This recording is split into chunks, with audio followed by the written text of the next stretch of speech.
the British soldier. All around the globe you'll find him, from Gibraltar to Hong Kong. Everywhere he stands against the threatening years, staunch symbol of our common will to order.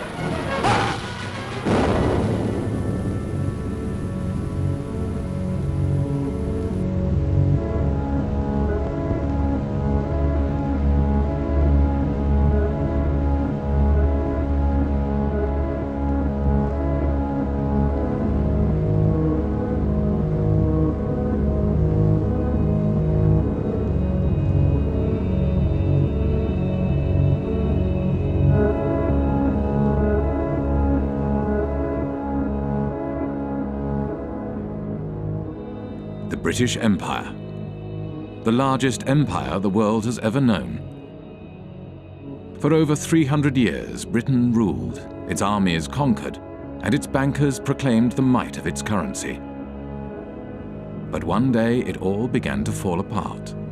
One by one, countries declared their independence from Britain, and no amount of force could reverse the tide. As British elites saw their wealth, privileges, and empire disintegrate, they began to search for a new role in a changing world, and they found one in finance. This is a film about how Britain transformed from a colonial power to a modern financial power, and how this transformation has shaped the world we live in.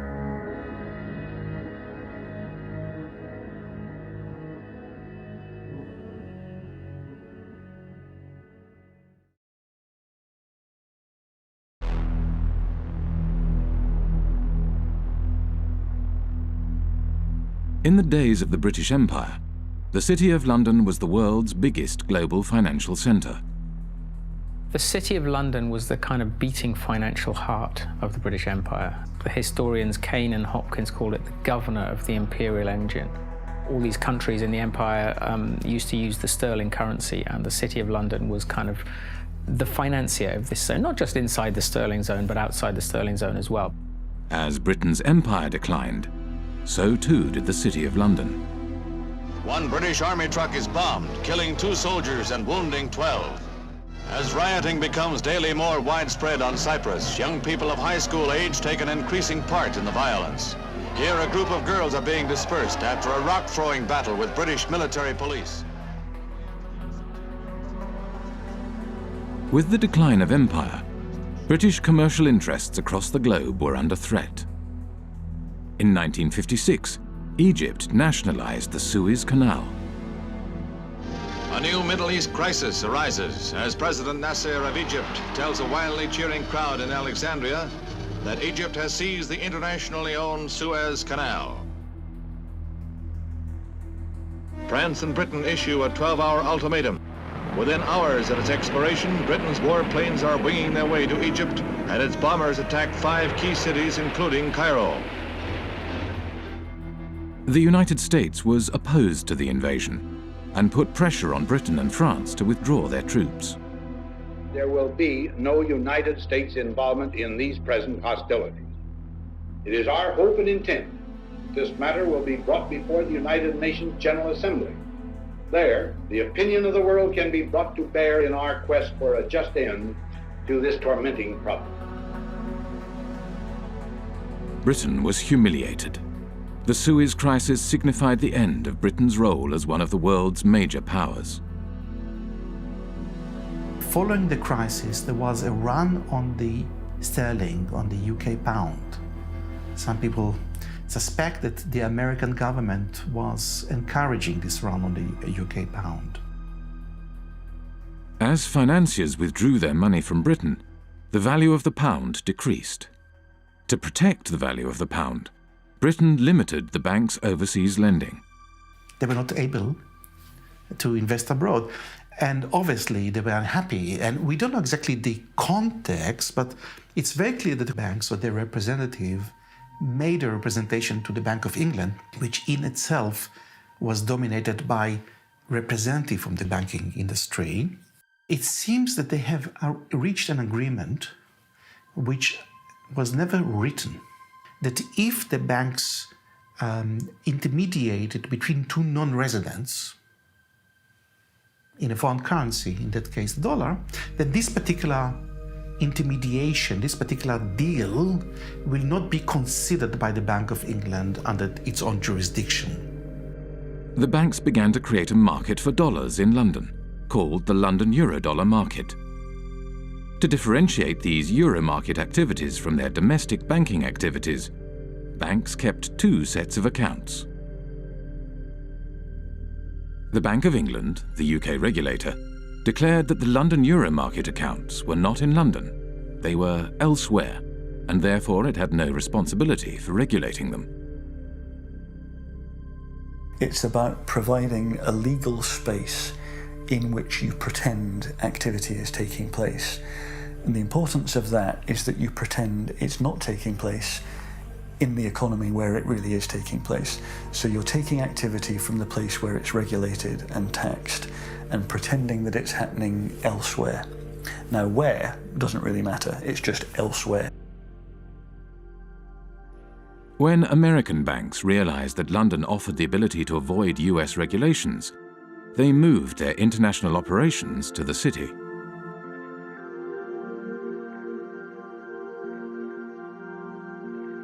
Around the same time as American banks were moving their international operations to London, another new kind of financial space began to emerge, far away from London, in Britain's overseas jurisdictions, the last remnants of empire. Back in the 60s, the Cayman Islands was a complete backwater. The stories go that mosquitoes were so thick in the air, sometimes they were enough to suffocate cows. That's a legend that you hear about the Cayman Islands. I don't know how true it was, but there was nothing happening there. Accountants and lawyers from London arrived in the Cayman Islands and other British dependencies and began to draft a set of financial secrecy laws and regulations. Because these jurisdictions' main selling point was secrecy, they were called secrecy jurisdictions. What the Cayman Islands was doing was straightforwardly illegal activity. Drugs money was coming in huge quantities, tax evasion, whatever you wanted, you could have it. The Bank of England was observing the developments from London and noted in a report marked secret, dated 11th of April 1969, "We need to be quite sure that the possible proliferation of trust companies, banks, etc., which in most cases would be no more than brass plates manipulating assets outside the islands, does not get out of hand. There is, of course, no objection to their providing bolt holes for non-residents, but we need to be sure that in so doing, opportunities are not created for the transfer of UK capital to the non-sterling area outside UK rules." These small territories, the last remnants of the British Empire, which are still overseas territories today, they are still the last remnants of the British Empire. There are 14 of these overseas territories. 7 of them are bona fide tax havens, including the Cayman Islands, Bermuda, the British Virgin Islands. Some of the biggest tax havens in the world today are still British. With access to large amounts of offshore money, the euro market grew rapidly. By 1980, it had reached $500 billion. By 1988, $4.8 trillion. And by 1997, nearly 90% of all international loans were made through this market. The British Empire had sunk, leaving hardly a trace behind. But the City of London adapted and survived.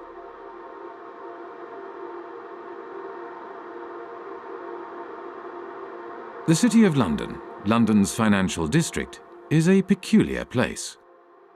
It has been called a city within a city, a state within a state. It is run by an organisation called the City of London Corporation, a private company that performs all the functions of a local council with a private police force and private courts.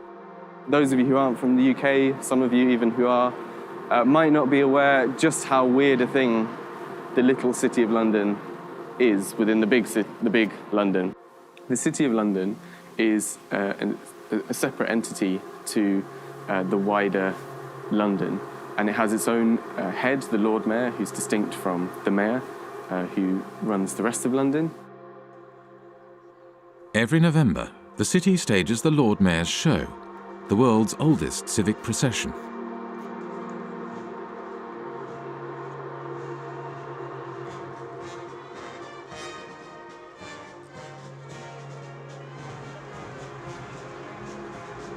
The City of London has long had this curious legal status because back in 1066, when William the Conqueror came over, the city was one of the only portions of England that he failed to conquer, and he struck a deal with the city in 1067 that allowed them to continue functioning. To this day, the City of London is exempt from numerous laws that govern the rest of Britain. Its political system derives from the Middle Ages.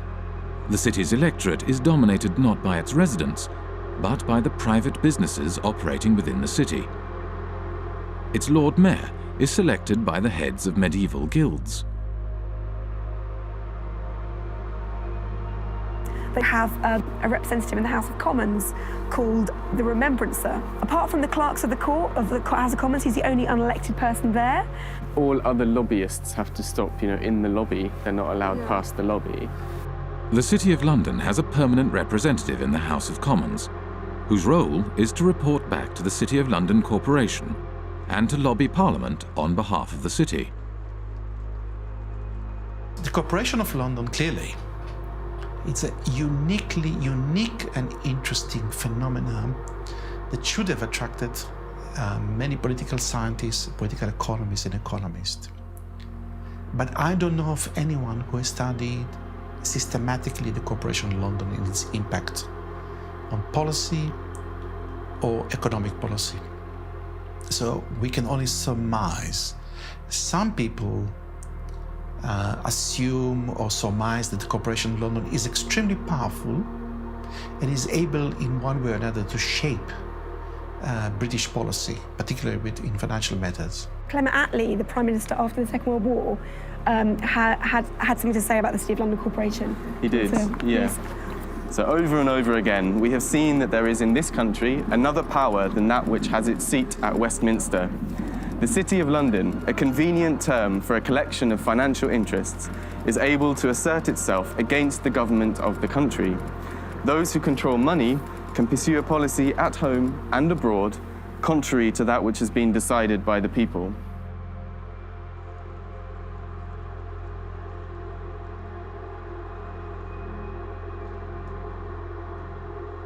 At the heart of the City of London stands the Bank of England.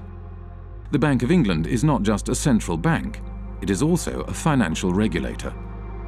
At the demise of empire, the Bank of England used this regulatory authority to help attract the world's banks to London.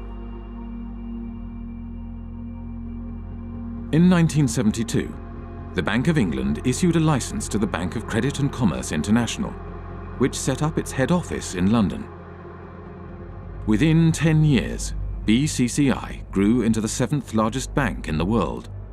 10 years later, BCCI was bankrupt. The deputy director of the CIA, Richard Kerr, said late today that the CIA did use BCCI to support CIA activities overseas. But BCCI had not just collaborated with the world's intelligence services. It had also engaged in extensive financial fraud, money laundering, and terrorist financing. BCCI constituted international global crime of a level that boggles the mind. BCCI was financing terrorism. The Bank of England knew it, says the report, but instead of supervising it properly, it tried to prevent the bank's collapse. I am saying very directly that the Bank of England had sufficient information in front of it to close BCCI 15 months earlier than it did. Millions of depositors were hurt in that process. Numerous whistleblowers from BCCI had contacted the Bank of England, yet the Bank of England did nothing. The Bank of England had plenty of time to intervene and investigate, but it did not do so because the tradition at that time, which still survives, is that, well, actually, you have to just kind of send hints and talk over lunch tables with the chaps regulating other chaps, and all would be well.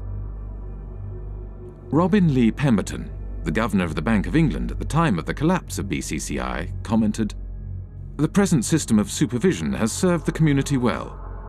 If we closed down a bank every time we found an incidence of fraud, you would have rather fewer banks than we do at the moment." London was a place for banks to engage in business that was not allowed elsewhere, where senior bankers did not have to worry about the consequences of their actions. This is one of the reasons why today there are more banks in London than in any other financial centre. In Britain, nobody goes to jail. No bankers go to jail. They generally don't. They are a protected species. And that is part of the offshore business model of the UK, is to say, we will protect you, we will bring your money here, we will look after you. We're not going to put you in prison, we'll let you do what you want.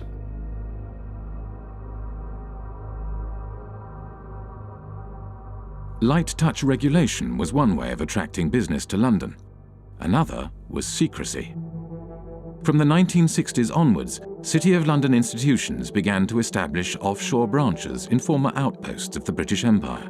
Their aim was to create offshore centres with strong secrecy legislation in order to attract capital from across the globe. Swiss banking secrecy is the most famous, the most well-known. You put your money in a Swiss bank and they promise not to tell anybody, and that's one kind of secrecy. But another kind of secrecy, which is very British, is the trust. And the trust is a very slippery, complicated, and devious mechanism. Trusts emerged, the legend has it, from the time of the Crusades, when the knights would go off and fight in foreign lands, and they would leave their assets in the care of trusted stewards. What trusts do ultimately is they play with the concept of ownership. Ownership is not such a simple thing. So the settlor, the knight in this case, would hand over the assets to someone who these days would be called a trustee. It's often a lawyer. Legally, you are separated from those assets. They're not yours anymore. There's a barrier. You can't be taxed on them. Nobody's going to find anything about your connection to these assets. In Britain's offshore jurisdictions, no qualifications are necessary to be a trustee. Anyone can set up a trust and act as a trustee. There is no registry of trusts. There are no bodies to certify that a trust has been set up. The only persons who know about the creation of this agreement are the trustee and the settlor. There's no obligation to register it. There is no financial reporting obligation of trusts. They're not required to put annual statements onto account anywhere. So actually trusts are, to all intents and purposes, invisible arrangements. Economist John Christensen was an economic advisor to the secrecy jurisdiction of Jersey for 10 years. We're not talking about a few million. We're talking now about trillions. Trillions of dollars of capital, which apparently belong to nobody. For tax purposes and for other purposes, they belong to nobody. Everything, works of arts, gold bullion, racehorses, cars, real estate, not just financial assets, but a whole load of non-financial assets belong to these trusts, sitting there belonging to nobody. Now think that one through, because we are talking about maybe as much as $50 trillion of assets sitting offshore behind these instruments. Well, the Cayman Islands are among several British overseas territories who have signed a new information exchange agreement with Britain and the rest of Europe to tackle tax evasion. The countries are now required to automatically provide details of the ownership of bank accounts and how they're used. Cayman became the first signatory last week. It's important that the Cayman Islands should be recognised as the first overseas territory to sign such an agreement with the United Kingdom. And I think this importantly reflects the constructive approach that the Cayman Islands has taken in delivering our shared objective of rooting out tax evasion. The trust lies at the core of the British secrecy model. They don't use banking secrecy. The Swiss use banking secrecy. The British, of course, are only too willing to kill off banking secrecy because they will then capture a larger market share. That's why the Brits are doing this. Trusts are the basic building block of Anglo-Saxon secrecy, and they form the basis from which complex offshore structures are created. Every secrecy jurisdiction offers a specific set of services, from trusts to shell companies to secret bank accounts and nominee directors. The combination of these services into complex structures, spanning multiple jurisdictions, enables the creation of secrecy structures that are almost impossible to penetrate. An offshore structure will often have a trust kind of sitting at the top of it. The trust will be here managing the assets, kind of controlling the assets. Underneath it, the trust will own some shell companies. Each one might be in a different jurisdiction. So you might have a trust in one jurisdiction whose trustees are somewhere else, whose beneficiaries are somewhere else, which owns offshore companies somewhere else. Each of these companies might then own assets, so that they might own, a bank account, a racehorse, a yacht, a painting, a portfolio of shares or whatever. There are numerous variations of trusts and offshore secrecy structures. There are offshore lawyers whose work entails the creation of ever more complex and obscure structures. The aim of these structures is to hide the identity of the owners of offshore assets and allow offshore wealth to be recycled back into global markets. But looking on the amount of money being administrated from tax havens, you see that it is a curve going like this. And all the talking we have been doing along with other wonderful people fighting against tax havens has not changed anything, It is the word where you say, go on talking, and go on talking, you're interesting me, and I'm going on doing what I want to do. We know everything today because we have had the Panama Papers, we have seen it, and we are not able to act upon it. And we are not able to act upon it because this system is really protecting the few people that are having benefit from it. And these are in percentage very few people, but they are powerful. And I see in the Panama committee that I'm sitting in, the only thing that could change this is to have a public accessible register of the beneficial ownership of trusts and of all kinds of companies. It is easy. The Panama Papers are a collection of leaks from the offshore law firm Mossack Fonseca. Mossack Fonseca is the fourth largest offshore law firm. The other 9 of the 10 largest offshore law firms are registered in British overseas jurisdictions. When countries complain to Britain about the activities run out of its offshore havens, Britain claims that these places are independent and that there is nothing it can do. I've heard time and time again from officials in Berlin and in Paris and in Washington and in other countries that they've been told by the British government that, yes, they're well aware of what's going on in Jersey and they think it's very unfortunate, but they don't have the powers to intervene. Well, that's a straightforward lie. They do have the powers to intervene. They just choose not to. Britain plays this kind of game of pretending, when it suits them, to pretend that these places are independent. At the end of the day, Britain appoints the governor, appoints lots of senior people in these places.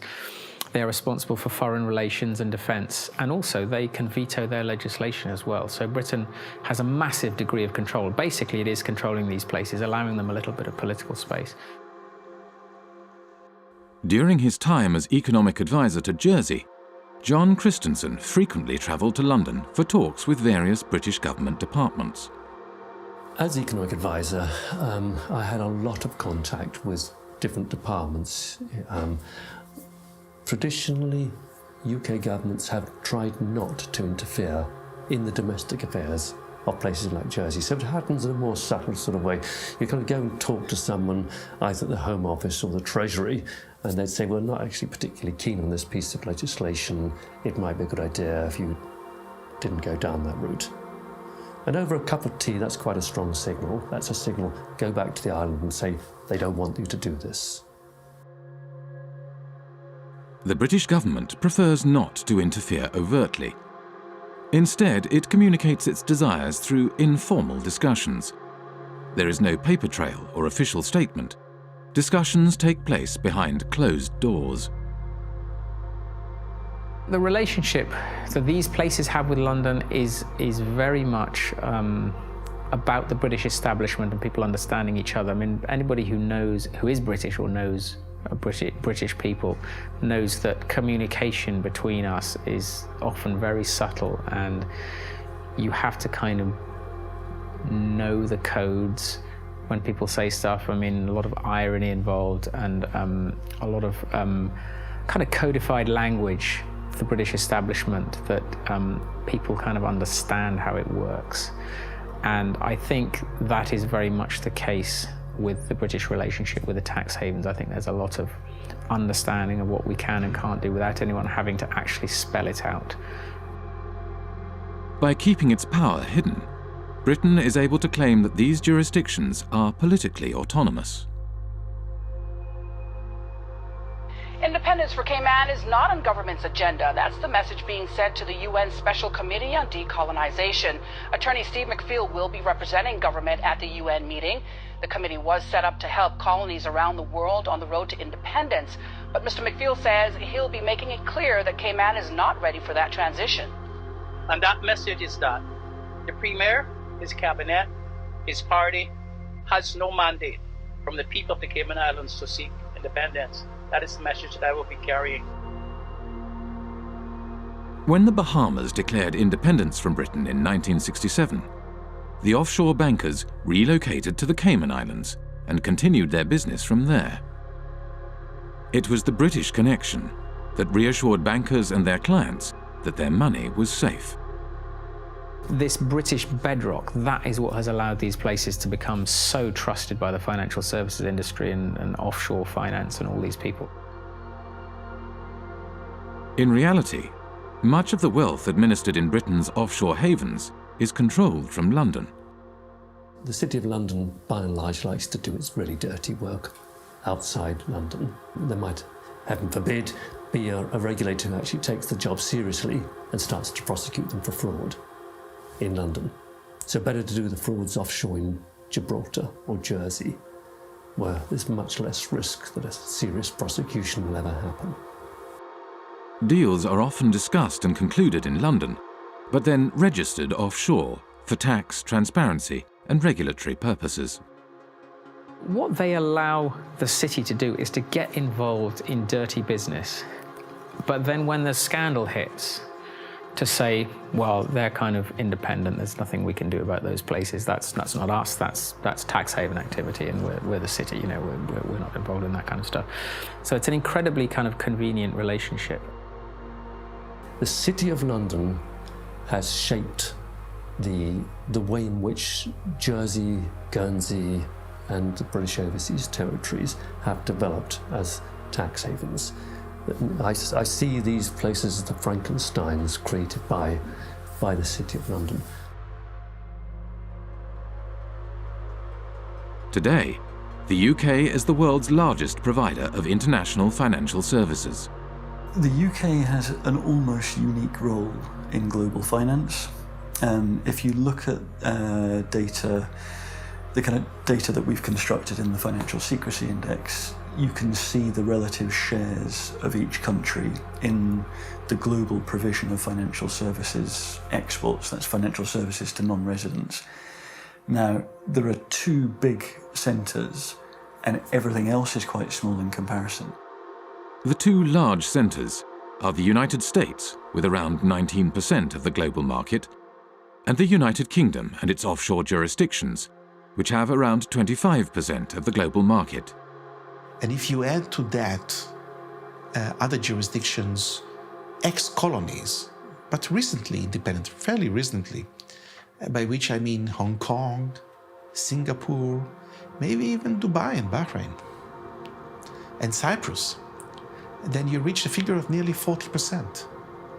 And I think that figure represents better the position of London in the global financial market.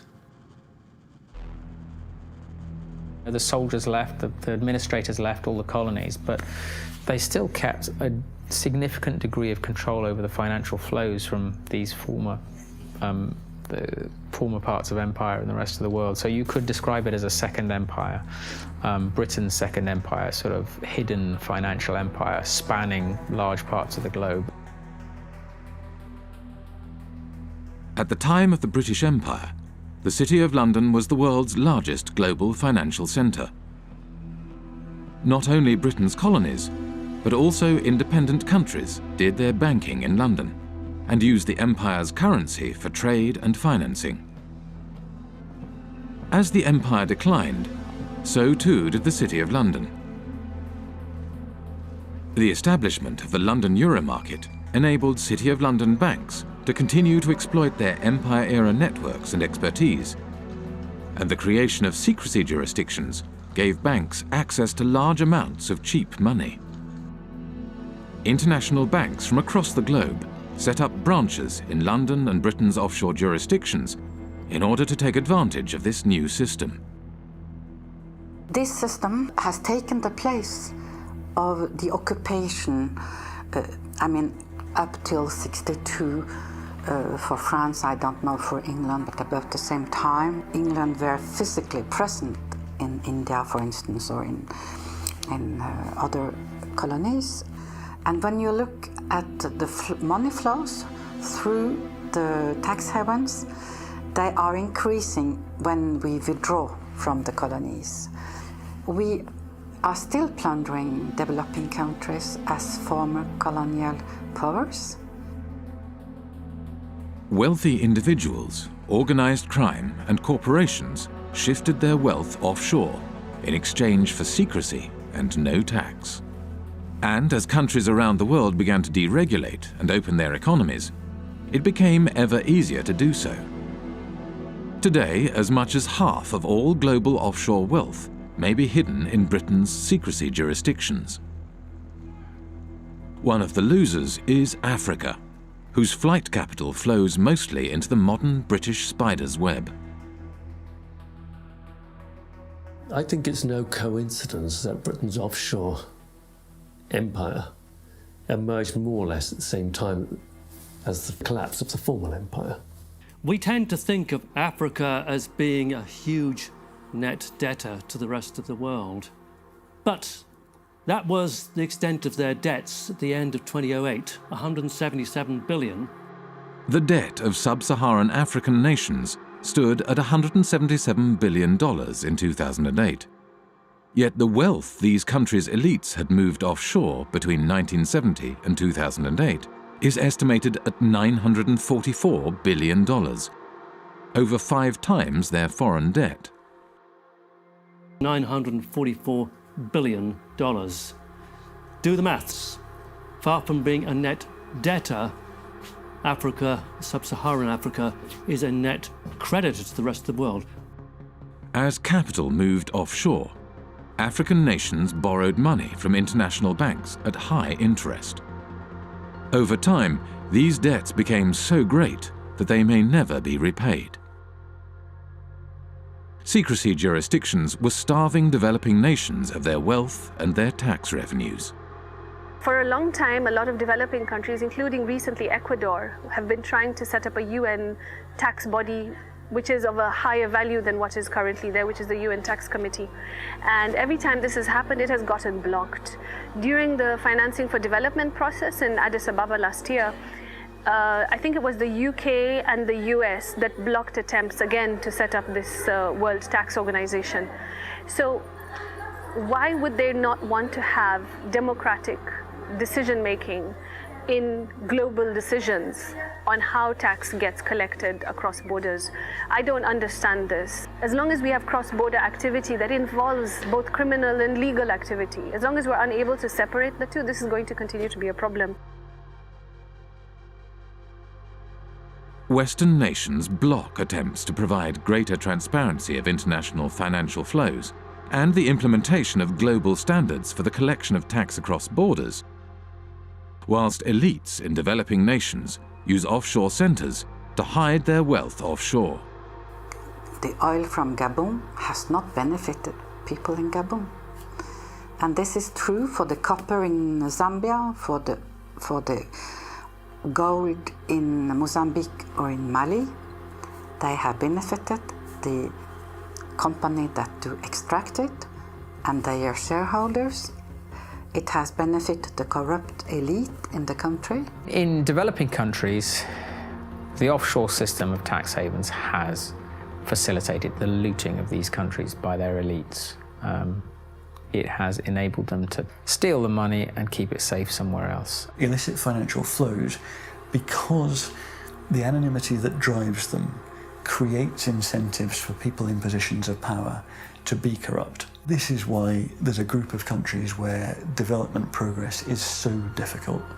It's that the incentives of individuals and the ability to pursue them through all the mechanisms that underpin illicit flows outweigh the type of mechanisms that lead you to a powerful, representative, effective state that can start to deliver development.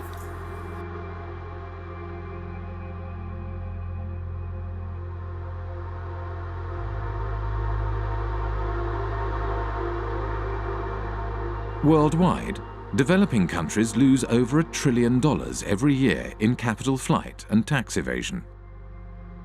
Most of this wealth flows into large Western nations like the United States and Britain and enables their currencies to stay strong, whilst developing nations' currencies remain weak. But illicit flows into Western nations also had another unexpected side effect.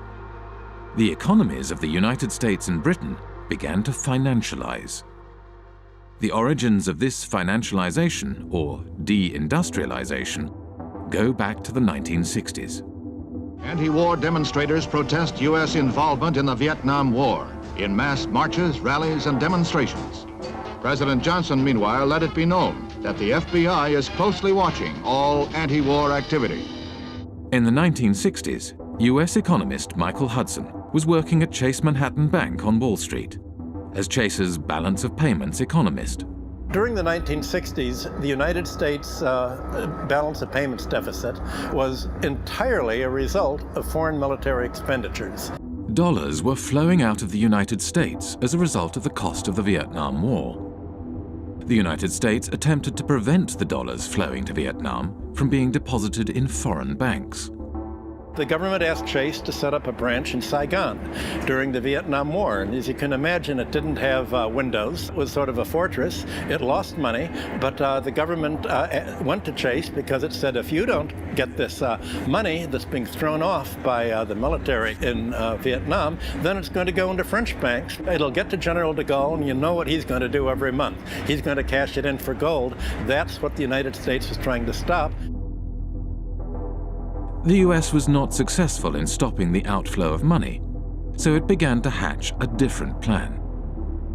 In 1967, Michael Hudson was handed a memo by a former State Department employee. In 1967, I was given by a former State Department employee in the elevator at Chase Manhattan a memo from the State Department urging that Chase Manhattan would take the lead in helping the United States become the Switzerland of the world, meaning the flight capital. The State Department, through Chase, asked me to estimate how much money do you think is available if America were to become the new Switzerland, and how do we do it? The plan was to organize offshore banking centers in the Caribbean and elsewhere, and the hot money wouldn't come directly into Chase because that wouldn't be nice and very legal. What happened was that the Latin American criminals, other criminals, drug dealers, all sorts of organized crime, would put their money in the offshore Caribbean banks, and these offshore banks would then deposit the inflow in the head office.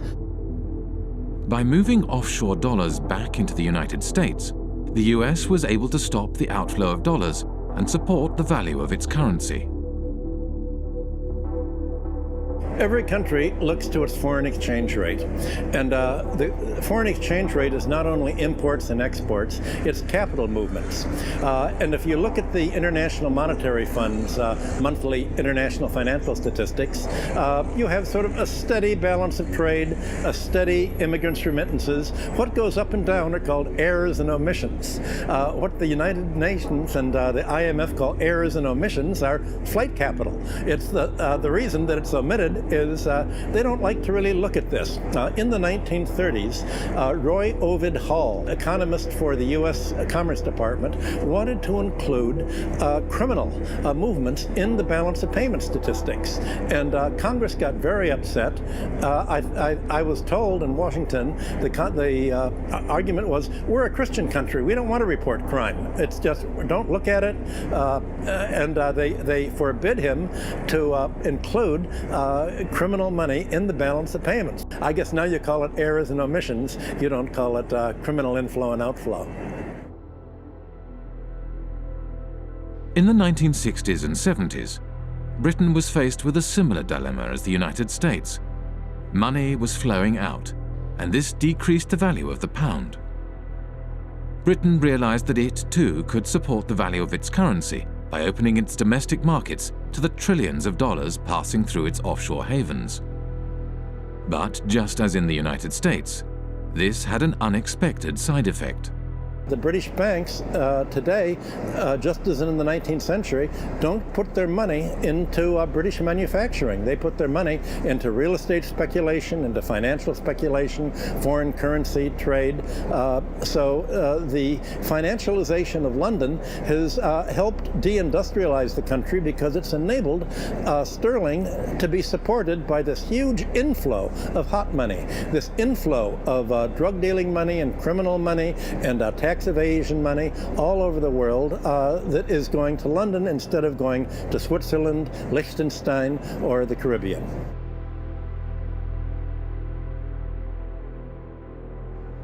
With the silent backing of the United States, Britain's offshore havens grew rapidly, and before long, the offshore system developed into the world's dominant international financial market. Few were aware how this market functioned. In 1986, economist John Christensen went offshore to investigate. He applied for a position at the Jersey office of one of the world's major accounting firms. But Deloitte & Touche, I was working in what's called company and trust administration, straightforward offshore stuff. I went offshore specifically to work in that area because that's where you're dealing with the offshore companies, the shell companies, the offshore trusts, and you're administering them. That way I could see from working inside a big global accounting firm exactly what the clients were doing. I had complete access to all the client files. And over the course of my period of working with Deloitte & Touche, I investigated over 100 of their clients offshore, and this is what I found. There were some insider traders, some market rigging, some avoiding disclosure of conflicts of interest, illicit arms trading, illicit political campaign donations, contract kickbacks, bribery, fraudulent invoicing, trade mispricing, and at the bottom, tax evasion. Okay? This is what the clients were doing. On the basis of a sample of the clients that I looked at, not a single client was involved in what I would regard as genuinely legitimate activity. They were all involved in some kind of tax dodging or worse. I met with Carl Levin, he used to be an American senator, and he made a lot of inquiries into private banking, asking questions to the bankers. What do you think the percentage is among your clients that are using these companies for legitimate purposes? And the answer was, I believe that 99.9% of my clients are using these companies for illicit purposes. This is a reality. This is American bankers telling what they are doing. And it's exactly the same thing with UK bankers helping their clients to have accounts in Panama or in Bermuda or in Cayman Islands. high-secrecy jurisdictions are heavily used for fraudulent and grey area financial activities, areas where secrecy is not just desirable, but a necessity. Legitimate financial activity has no need for the secrecy offshore havens provide, nor a desire to pay the high fees offshore banks and law firms charge. Today, close to half of the world's secrecy jurisdictions are British dependencies. In public, these jurisdictions claim they are transparent and their financial services sectors are engaged in legitimate financial activities. Our economy is not based on secrecy. It's based on transparency. It's based on a sound regulatory environment. It's based on good governance and good government with a British government legal system. That's what our financial institutions are based on. Well, tonight we have a response from the head of Cayman Finance after a group of U.S.-based anti-tax evasion activists announced plans to travel to Cayman to draw attention to what they feel is corporate tax evasion. Finance Chairman Mr. Richard Cole says he's encouraging the group to visit and says our financial sector has nothing to hide. I would say if anybody wants to come to Cayman to find out what's coming, you know, what we do here, come on down. We have no secrets here. When I went to the Cayman Islands back in 2008, I think it was, I called the government spokesman and he said, okay, we have had an order from on high that nobody is allowed to speak to you. You are off limits. In 2011, journalist Nicholas Shaxson released Treasure Islands, a groundbreaking book about the offshore system. The author of a series of international media reports says he would welcome a debate with Cayman Finance Chair Tony Travers. Mr. Travers recently called Nicholas Shaxson an imbecile with the understanding of an 11-year-old. There are always going to be the politics of envy. Now, the politics of envy are exacerbated by imbeciles who don't actually understand what's going on in the Cayman Islands. I don't know what he's talking about. And furthermore, he doesn't know what he's talking about. The Cayman Islands is the 5th largest financial centre in the world. It hosts 80,000 registered companies, over 3/4 of the world's hedge funds, and $1.9 trillion in deposits. It has a population of 60,000, roughly equivalent to New York's homeless population. A strange mixture of characters populate the offshore world. British ex-public schoolboys, members of the world's intelligence services, global criminals, assorted lords and ladies, and bankers galore. With so much at stake for so many wealthy and powerful individuals, it may come as no surprise that Britain's offshore havens have developed their own curious mechanisms to prevent information from leaking out. For many people who work offshore and who don't like what they're doing, it's very hard indeed to dissent, because they will be attacked personally with a degree of viciousness which is quite extraordinary. Most of the time the instruments of suppression are relatively sophisticated. You won't get promotion by doing this, or your family won't like it. It's not generally, let's slam them in prison. That's far too crude. We are talking about very substantially, the establishment, the British establishment in these cases. The mechanisms are very, very subtle. Sort of ostracism is one way of doing it. These peculiar mechanisms for, if someone tries to blow the whistle, you find all sorts of methods that aren't the most, just fire them, you give them far too much work to do, you steer them in a different direction. One person who is intimately familiar with how suppression works offshore is former Jersey Senator and Health Minister Stuart Sivray. In 2009, he leaked a report on a rogue nurse suspected of killing patients at Jersey's hospital. It all came to a head during a state's debate on Tuesday the 10th of March. Senator Stuart Sivray brought the sitting to a standstill, claiming Senator Jimmy Pershard had sworn at him and told him to go and top himself. Senator Pershard denied the claim, saying, "I absolutely refute that." But less than a week later, he was forced to admit he'd lied. Senator Pershard has now admitted that on another occasion he did tell Senator Stuart Sivray to go and do everyone a favour and slit his wrists.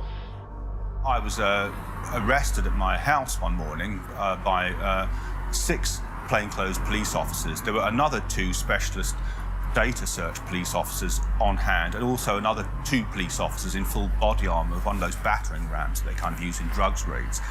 So 10 police officers descended on me without a search warrant. The property was turned over from top to bottom. All of the computers were seized and searched. All kinds of private constituency data was stolen by the police. Shortly after we began filming, a police officer exited the police station. As he hurried past, he grinned at the camera. The officer was on his way to test the sirens on his motorbike, which he did at intervals throughout much of the remainder of the interview. When it came to prosecuting me, Stuart Sivray was prosecuted under the data protection law. Now, when the authorities were prosecuting me, I claimed that this was a legitimate public interest disclosure defence, and I, with an expert witness, was able to produce a set of reports that effectively destroyed the prosecution case. In reaction to this, the magistrates ruled that Stuart Sivray's defence case, that he had leaked the report in the public interest, would no longer be admissible, but continued to prosecute him all the same, without a defence case. Over the past 7 years, Stuart Sivray has been repeatedly taken to court and imprisoned 3 times. He does not know when or if the persecution will end, nor does he know when he will find himself behind bars again. To look at Jersey from the outside, it looks like it's got a prosecution system, it looks like it's got a court and a legislature, but none of it's real. It's a Potemkin village. None of these systems in Jersey meet the tests of being objective or actually functioning properly. The experience that Stuart Sivray had is, he's perhaps at the blunter end of the scale. He was simply suppressed and taken to court on trumped-up charges. So let's carry on pretending to do the interview. They might get bored. This is the kind of how oppression happens in Jersey. You see, all kinds of little things get done to harass people. Even they don't often go to the kind of extremes that they did against me in terms of actually arresting me and putting me in prison. But the authorities use all kinds of other lesser little methods to interfere with people, kind of sabotage things. Obstruct people, make life difficult for people. If you annoy the establishment in Jersey, you won't get a job here. Your children won't get decent jobs. That's kind of how it works. I went to Jersey in March 2009 with Nick Shaxson. About 24 hours after we arrived in Jersey, we were there for several days. Nick said, have you noticed that we're being followed? Ever since we arrived at the airport, we've been followed. He said, don't look now, but we're being followed now. Turns out he was quite correct. We were being followed. And I found that very disturbing indeed.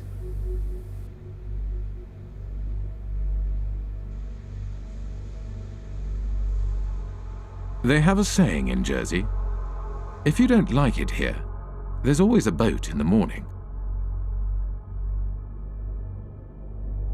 Jersey Finance promotional literature states, Jersey represents an extension of the City of London. It's where the City of London chooses to do many of the activities which they couldn't do in London itself. We're here just to talk about this one company called Appleby. I'll just read what they say on their website. Members of the firm, Appleby, have gone on not only to political office, but also in a number of centres, Bermuda, Jersey, the Isle of Man and the Cayman Islands, to senior judicial office. So essentially, they're boasting of the fact that their staff and their partners have a real interchange between the people that are in power in these offshore financial centres. The same lawyers and accountants who set up and administer offshore trusts also occupy senior political positions. In Britain's offshore world, Most politicians are in business. They lobby for business and promote business interests. They draft, refine, and pass legislation. Politicians sit on the boards of the companies they are supposed to regulate. There is no place for dirty money in Britain.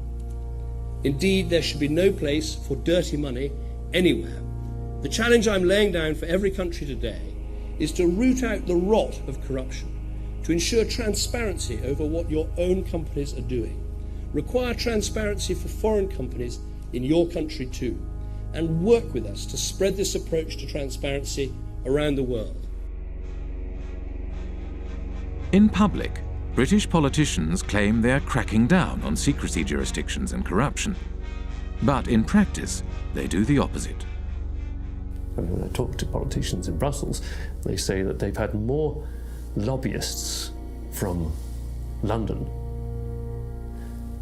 and including politicians, come to them to protect the City of London's interests than they've had from every other European member state combined, which gives you some idea of the extent to which British politicians see themselves as essentially lobbyists for the City of London. We begin with our big story. Cayman's efforts to ensure transparency in its financial services sector is being recognised by the international community. Earlier this week, the UK's Prime Minister David Cameron told Parliament that the tax haven label placed on its crown dependencies and overseas territories is unfair. Many British politicians have personal and business ties with the City of London and British secrecy jurisdictions. Former British Prime Minister David Cameron's father, Ian Cameron, was an expert in offshore funds and was involved in offshore trusts from the 1980s onwards. At this courthouse behind me here in St Helier, we found this. It's a document called a grant of probate, and it's attached to the English will of none other than Ian Cameron, David Cameron's father. Say hello to Mum and Dad. Hi, Bar, how are you? Good to see you. Ian Cameron was certainly a wealthy man. In 2009, his personal fortune was estimated by researchers for the Sunday Times Rich List at £10 million. Yet when Ian Cameron died in 2010, his estate was much smaller than might be expected, just £2.7 million.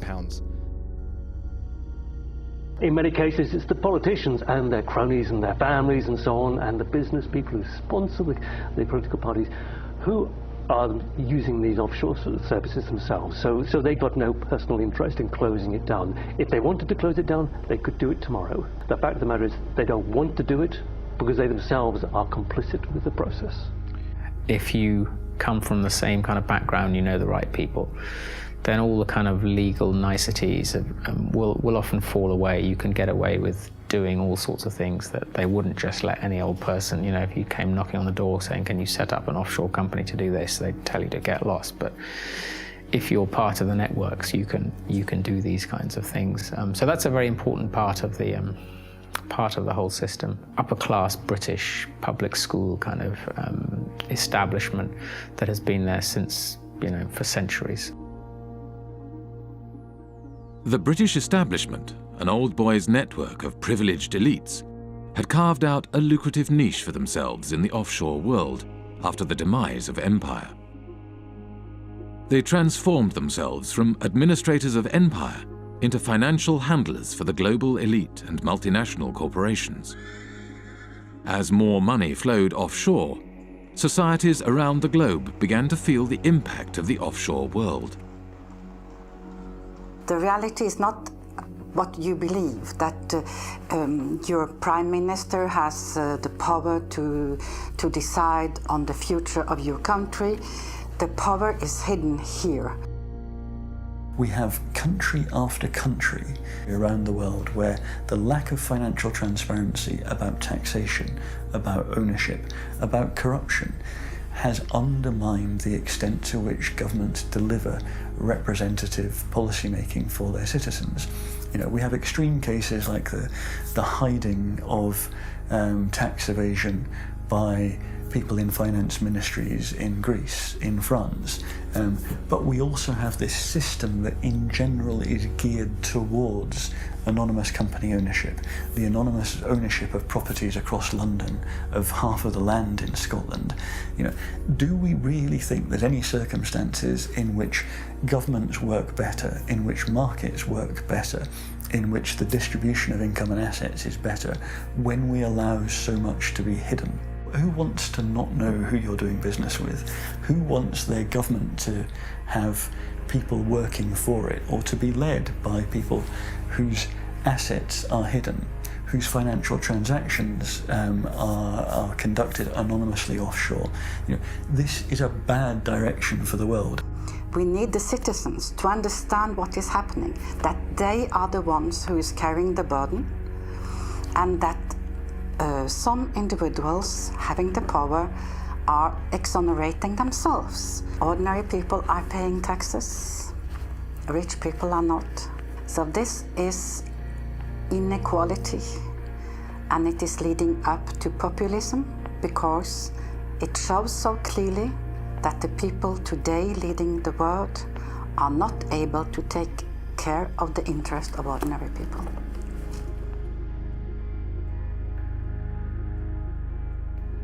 Back in the 60s and 70s, you know, tax evasion or pushing back against taxation, it was kind of seen as anti-establishment. So, you know, the Rolling Stones and Phil Collins, all these people kind of going offshore, going away. It was seen as a sort of rebellious thing to do. And if you fast forward to the present day, now that is the establishment. The offshore system is the establishment. Today, offshore is the way elites and multinational corporations conduct their affairs. Tax evasion is the way business is done. This kind of sophisticated cheating requires a huge infrastructure. We like to talk about the pinstripe infrastructure of highly educated people who think it is their right to help others to cheat societies. We have a new mafia in town. It does not actually shoot people, does not put bullets in their kneecaps, but its trade is just as deadly. It deprives people of opportunities to have healthcare, education, security, justice, and essentially a fulfilling life. Accountants form the backbone of the offshore system. They administer the structures that allow individuals and corporations to shift their money offshore and evade taxes. There are about 2.5 million professionally qualified accountants on this planet. About 330,000 are in the UK. Well-known people, well-dressed, well-fed, highly paid, are sitting in city centre offices, and they are paid to dream up tax avoidance schemes for individuals and for corporations. We can all elect a government which says, vote for us, we will give you better healthcare, better education, better security. And next day accountant says, sorry about that, folks, you elected this government, but we actually got a tax avoidance scheme, and the Amazons and the Googles and Microsofts won't be paying any taxes in your jurisdiction. Too bad. You voted for it, but actually you're going to get something else. So it's a crazy world that part of the business model at big accountancy firms is how to deny public the services by erosion of tax revenues. And these firms are then rewarded with government-funded contracts, and the same firms are then advising local governments and the central governments, and the same firms then report on the company accounts and tell us all is well. When I argue this with a Pricewaterhouse partner in a face-to-face debate, he said, Professor Sicker, you never give us credit for anything. We generate millions of dollars of revenues, and we have lots and lots of satisfied clients. What is your problem? And my response was very simple: that's the language of drug pushers and pimps.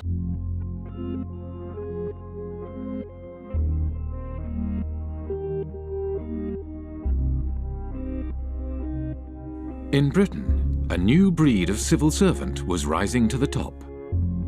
One such civil servant was Dave Hartnett, who rose to the top of HMRC, the UK tax authority. Dave Hartnett had a new way of collecting tax. Deals would be negotiated on an individual basis, behind closed doors. In the case of the largest clients, Dave Hartnett frequently led the negotiations himself. British Telecom was one of the first companies through the programme and received a refund of over £1 billion. BT's chief executive, Ben Verweyen, wrote, "Earnings per share up 14%, and nice to know that we have a £1 billion credit from the taxman." Dave Hartnett claimed this approach was more efficient. Litigation in the courts is really phenomenally expensive in this day and age all over the world, and I think is to be avoided where possible. And the art is to persuade people to pay by strength of argument and the like.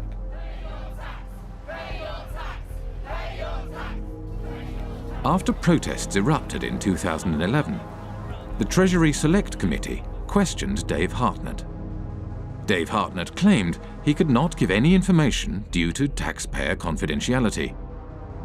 What in statute prevents you from disclosing information to Parliament? All my advice, Mr. Barclay, so far has been that I am prevented, and my colleagues are prevented, by the Act and by the decision of the Commissioners. Dave Hartnett failed to mention that the legal advice he had received stated that the disclosure of information was at the discretion of the head of HMRC. The head of HMRC was Dave Hartnett himself. Just like the mafia has penetrated the state, accountancy firms have also penetrated the state.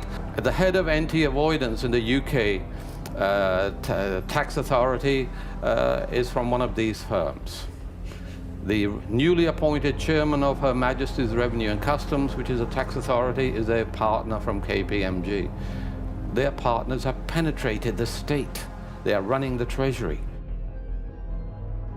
Britain's financial services industry had penetrated the state and began to shape its laws for its own benefit. The degree of political capture by the City of London, by the big banks and the big law firms, is so enormous that the politicians have effectively become their spokespersons. With the government unwilling to act in the interest of the public, a group of protesters confronted Dave Hartnett at a private event in Oxford.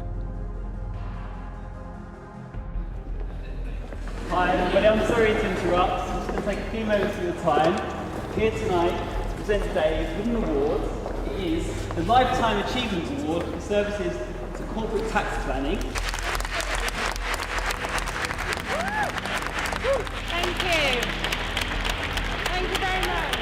Dave's been a great friend to the industry, a great friend to many of us over the years, and really we just can't thank him enough for what he's done. Obviously us at Vodafone, it saved us billions off our tax bill, and our friends at Goldman Sachs as well, we've also saved us millions 25 million or so. These people are trespassers and intruders. And I know you've had problems with pesky This is an unlawful conspiracy to trespass. And you will go, sir. You will depart immediately before we set the dogs on you.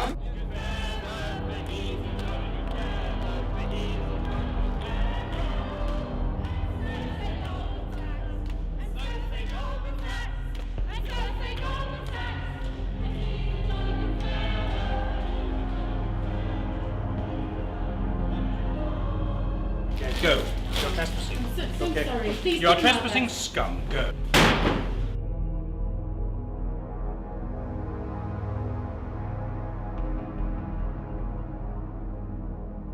After his retirement, Dave Hartnett moved to the private sector. One of his positions was at accountancy firm Deloitte, where he advises foreign governments on corporate taxation. Dave Hartnett is a companion of the Order of the Bath, an honour bestowed on him by the British monarch.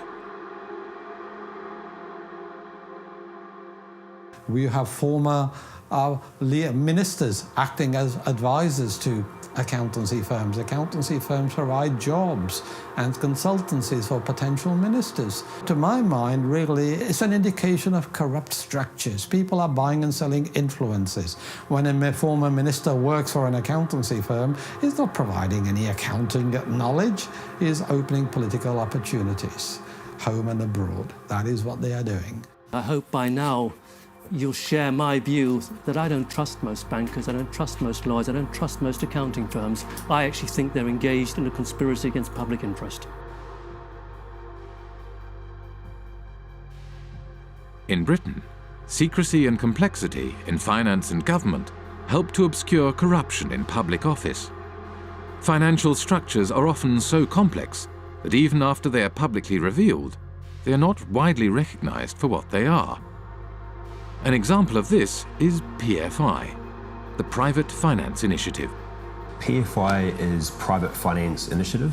It is a way of funding public infrastructure, things like hospitals, schools, roads and bridges, but financing them via the private sector rather than the historical method, which is via central government. Over a period of 30 or 40 years, the amount of kind of repayment costs will be sort of 3 or 4 times higher overall than if you borrowed it from central government in the first place. So it's basically a giant accounting scam. Once the PFI policy has been set up, you find that the big 4 accountancy firms were actually paid members of staff within the Treasury Department who were then actually going around and selling and advising upon the implementation of PFI contracts by public authorities. Effectively saying, come to us and we will show you how to derive the most benefit from it. In other words, how to perhaps exploit the legislation. Even the offices of the state tax authority are now owned offshore. HMRC, which is the tax collector here in the UK, their offices are owned in Bermuda by a company called Mapley Steps. It's quite incredible. The company that owns the PFI contract to run HMRC's head office borrowed money from offshore investors at 15% interest. Because the interest was so high, the company was losing money. Therefore, it did not pay tax. In 2011, HMRC could not prove that any PFI company was paying any tax in the UK. I think we need to have a serious conversation about the role of government in this whole debacle and how much our government has been penetrated by big banks and accountancy firms, and ultimately in whose interest it operates.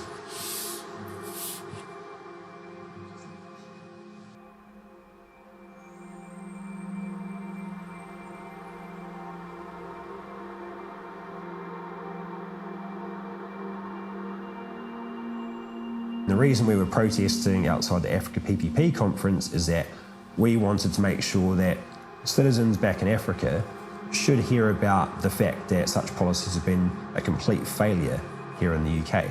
We know that these products are not being marketed to African countries in their own best interests. Their only motivation is to spread the reach of financial services into new markets. It's all being promoted in the interest of the City of London. What you're seeing is basically a second form of colonialisation. You've had initially occupation, resource extraction, and through that process, countries like Britain, which have had a large offshore empire, have developed significant networks, and now those networks are being used to promote and exploit financial services.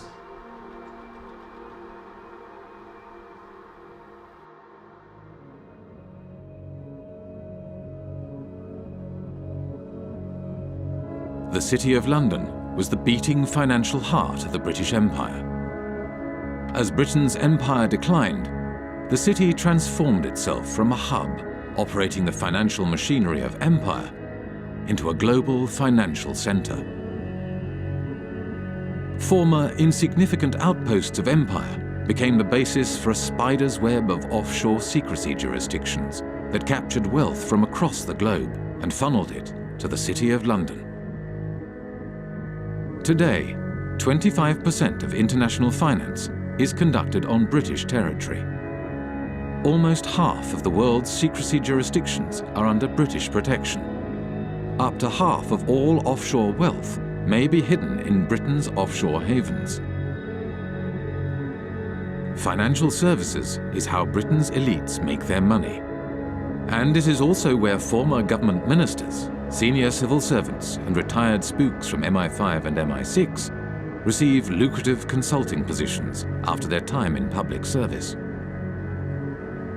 Together, they have transformed Britain and its dependencies into the world's largest tax haven, harming development throughout the world and turning Britain itself into a country that serves, above all, the interests of its elites.